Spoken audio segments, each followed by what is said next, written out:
આજે ખૂબ સરસ એવો ટ્રેઝર ફૂડના કિચનમાં ભાવનગરનો ફેમસ એવો લિક્વિડ મઠ્ઠો બનાવીશું. ઘણીવાર તમે લગ્ન પ્રસંગમાં આ મઠ્ઠો ખાતો હશે તો એનો ટેસ્ટ તમને ખબર જ હશે કે આપણે એક લઈને 2 વાટકી લઈ લેતા હોઈએ.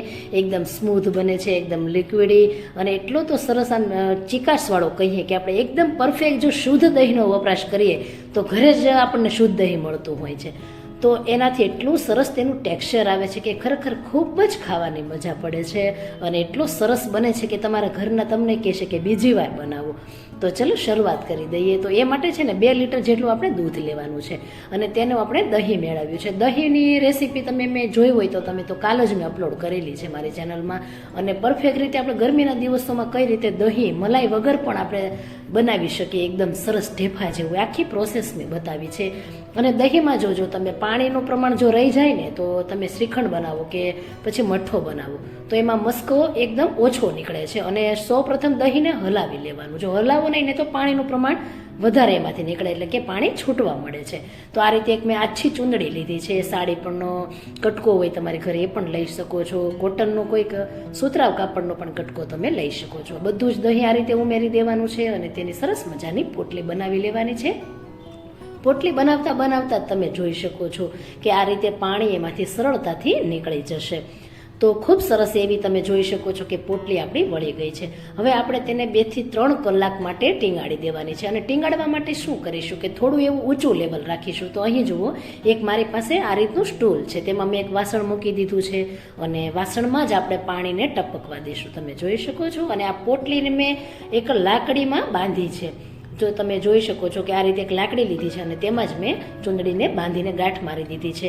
તમારી ઘરે લાકડી ન હોય તો તમે આ રીતે વેલણનો પણ ઉપયોગ કરી શકો છો. પોટલી તમારી વાસણથી ઊંચી રહેવી જોઈએ. તો આ રીતે 2 થી 3 પાણી નીકળશે અને 2 થી 3 કલાક માટે ટીંગાડી દેશું. સૌપ્રથમ છે ને છાશનો ભાગ નીકળશે, એને તમે એમનેમ પી શકો છો. જ્યારે બીજા 2-3 પાણી આછા નીકળશે. એ પાણીને તમે જ્યારે છાશ બનાવતા હોય ત્યારે અંદર તમે ઉમેરી શકો છો. તો તમે જોઈ શકો છો કે છેલ્લું પાણી કેટલું સરસ આમ આછું નીકળ્યું છે. તો આ પ્રકારે 2 થી 3 વાર પાણી નીકળશે. હવે આપણે તેનો મસ્કો બનાવીશું. તો જે એક મેં ન્યૂઝપેપર લીધું છે, 7 થી 8 પન્નાનું આપણું ન્યૂઝપેપર આવે છે તે જ મેં લીધું છે. આખું પેપર તેની ઉપર આ રીતે જાડો રૂમાલ પાથર્યો છે. હવે આપણે જેન્ટ્સને જો રૂમાલ જાડો વાપરતા હોય અને નીકળી ગયેલો હોય કે થોડા ફાટી જાય તો આ રીતે આપણે તેનો ઉપયોગ કરી શકીએ છીએ. તો તેની ઉપર જ મેં ચૂંદડી છે તે આ રીતે મૂકી દીધી છે અને મસ્કો તેમાં હવે હું ફેલાવી લઈશ.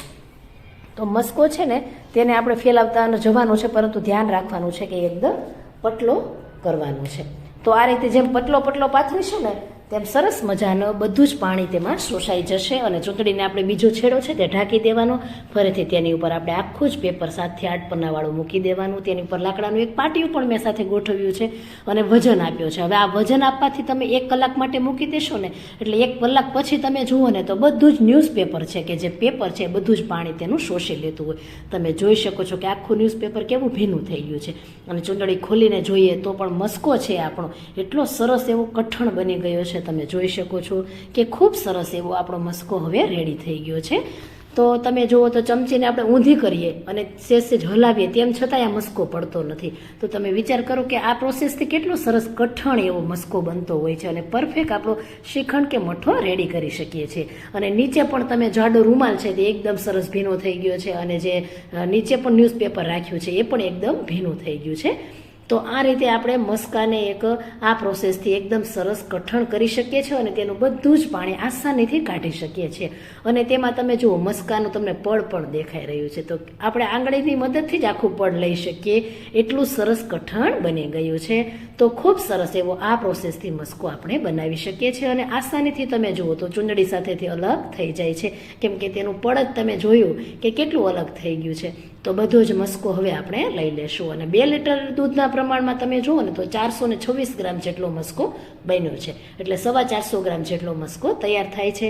તો આ રીતે મસ્કો એકદમ સરસ કઠણ બની ગયો છે. પછી ખાંડ જોઈએ તો ખાંડ મેં અહીં 120 ગ્રામ જેટલી લીધી છે.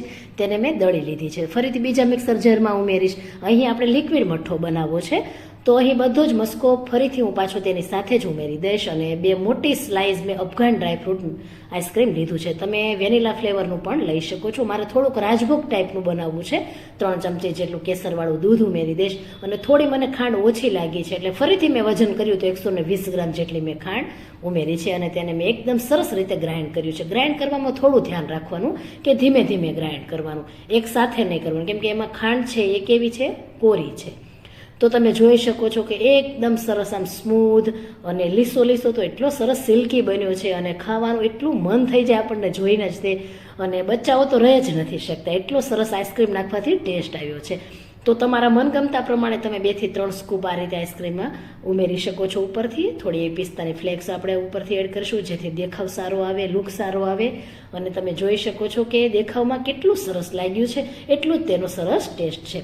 તો એક વાતનું ધ્યાન રાખજો કે દહીં તમે સારી રીતે જમાવજો, તેમાં પાણી બિલકુલ ન થાય એ વાતનું ધ્યાન રાખવાનું. સારી રીતે તેનું પાણી પોટલી વાળીને કાઢી નાખવાનું છે 2 થી 3 કલાક માટે ટીંગાડીને.